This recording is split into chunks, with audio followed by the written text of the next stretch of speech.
주님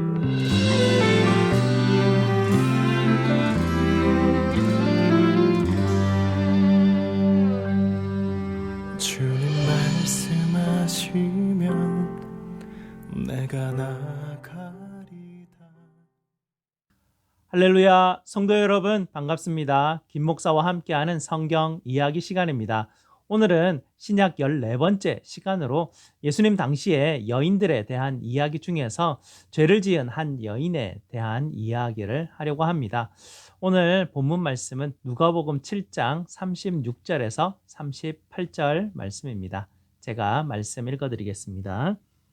한 바리새인이 예수께 자기와 함께 잡수시기를 청하니 이에 바리새인의 집에 들어가 앉으셨을 때에 그 동네 죄를 지은 한 여자가 있어 예수께서 바리새인의 집에 앉아 계심을 알고 향유 담은 옥합을 가지고 와서 예수의 뒤로 그 발 곁에 서서 울며 눈물로 그 발을 적시고 자기 머리털로 닦고 그 발에 입 맞추고 향유를 부으니.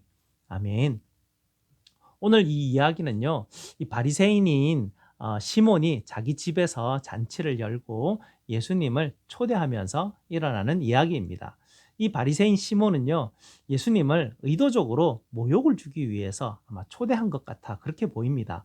당시 문화에서는요, 이 사람을 초대를 하게 되면 그 사람을 환영한다는 의미로, 또 존경한다는 의미로 손과 발을 닦을 물을 내어주고요, 올리브 기름을 제공을 해줍니다. 그런데 예수님에게는요, 일부러 환대하는 예법을 의도적으로 생략하는 것을 이야기를 통해서 보게 되는데요.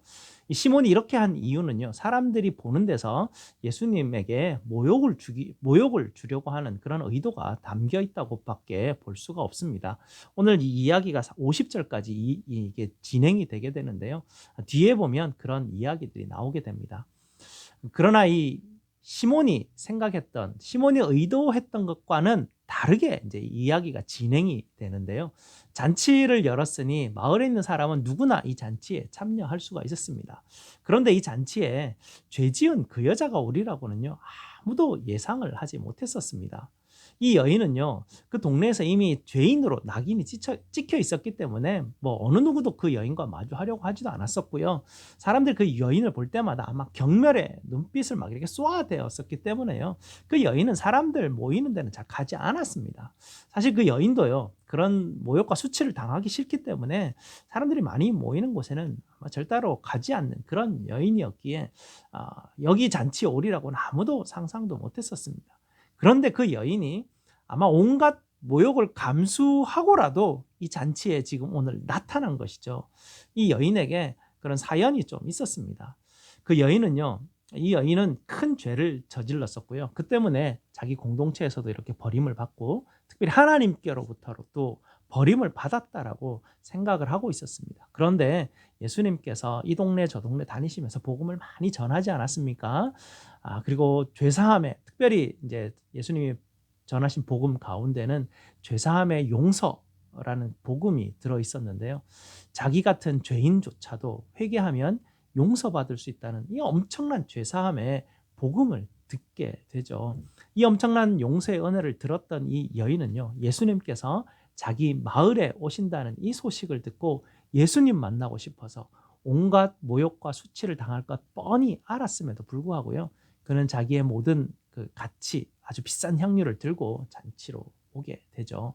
이 여인은요, 자기의 생명의 은인 되시는 예수님께 모든 자신의 감사와 사랑과 헌신의 증표를 드리고 싶었던 것 같습니다.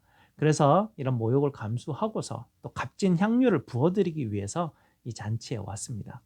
그런데 이 여인이요, 예수님께서 바리새인인 이 시몬의 집에 들어오시는 모습을 보았는데요, 너무나 황망한 장면을 목격하게 됩니다. 아무도 예수님을 환영하지 않는 것입니다. 발 씻을 물도 내어주지 않고요, 올리브 기름도 내어주지 않는 것입니다.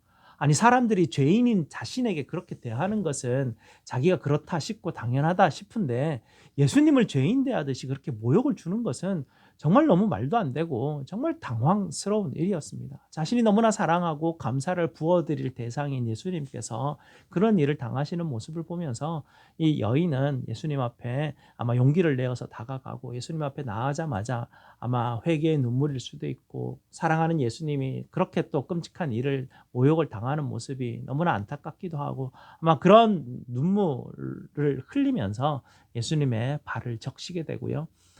당시 문화에서 여인의 머리카락은 정말 여인에게는 목숨과도 같은 그런 것이었는데 그 머리카락을 늘어뜨려서 예수님의 발을 닦아드리게 됩니다. 그리고 엄청나게 비싼 고가죠. 굉장히 비쌌습니다. 그런 향유를 예수님의 발에 부어드리죠. 예수님에게 최고의 환영과 사랑과 존경을 표시하는 그런 행위였습니다. 이 여인은 의도하지 않았지만요. 예수님이 바리새인이 이 예수님을 모욕을 주려고 했던 그 의도를 뒤집어 버립니다. 뭐 발 씻을 물도 내어주지 않았지만 이 여인의 눈물로 예수님은 발을 닦게 되셨죠. 그래서 그 의도를 뒤집어 버리고 이 여인은 예수님에게 최고의 환영과 존경을 드리게 되었습니다. 이 바리새인은 시몬은 이 장면을 보면서 자기 계획대로 되어지지 않는 것에 아마 분개했을 것 같고요.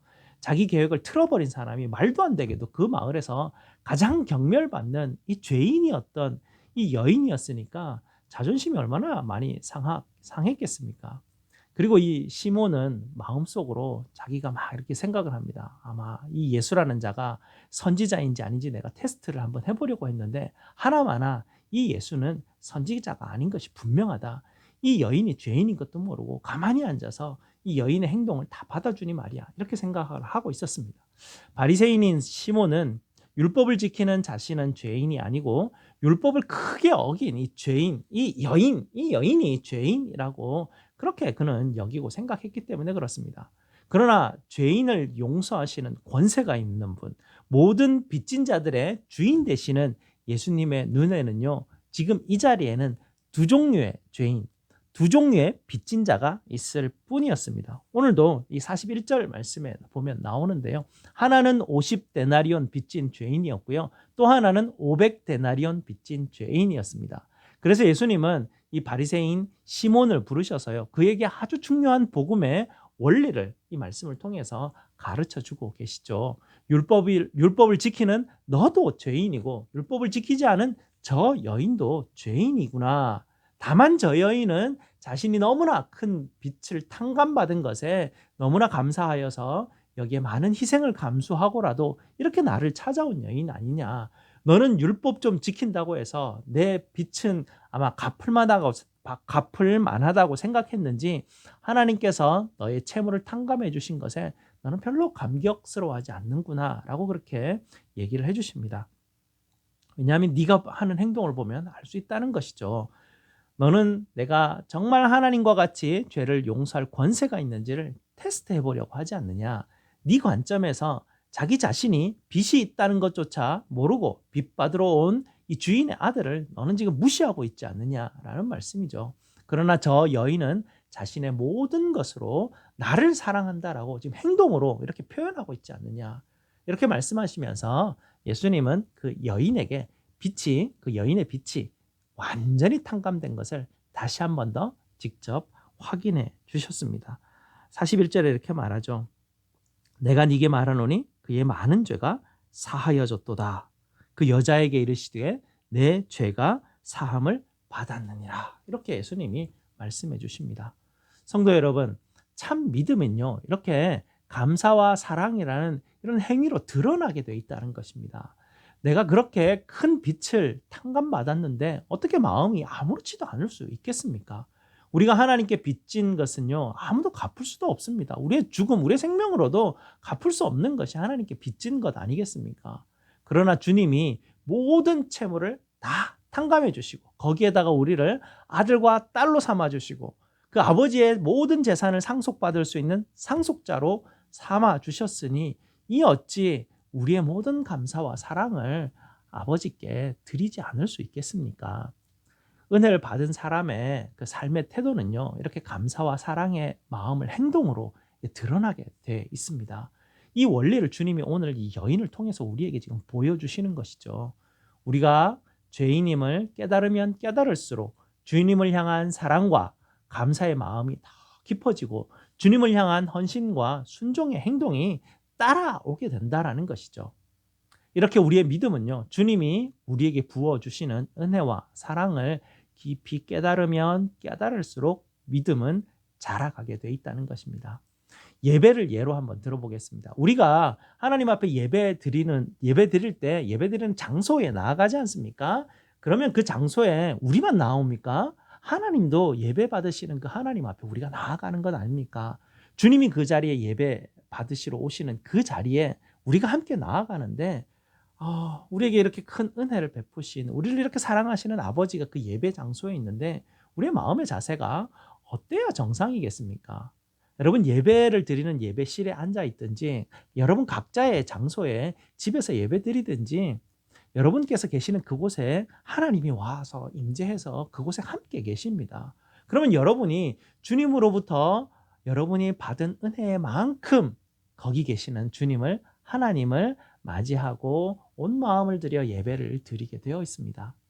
저는 여러분이 하나님께 빚진 자라는 사실을 잃어버린, 이 죄인이라는 사실을 잃어버린 바리새인 시몬과 같지 않기를 바랍니다. 이 여인처럼 주님의 베푸신 사랑과 용서의 은혜의 그 크기와 그 넓이와 그 깊이를 깊이 깨달아서 주님을 향해서 감사와 사랑의 마음을 돌려드리는 행동으로 갚아드릴 수 있는 그런 성도들이 되기를 원합니다.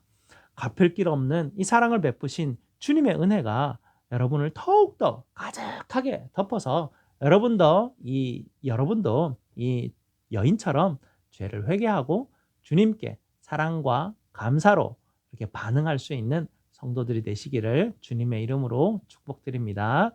감사합니다. 다음 주에 뵙겠습니다. 주 발 앞에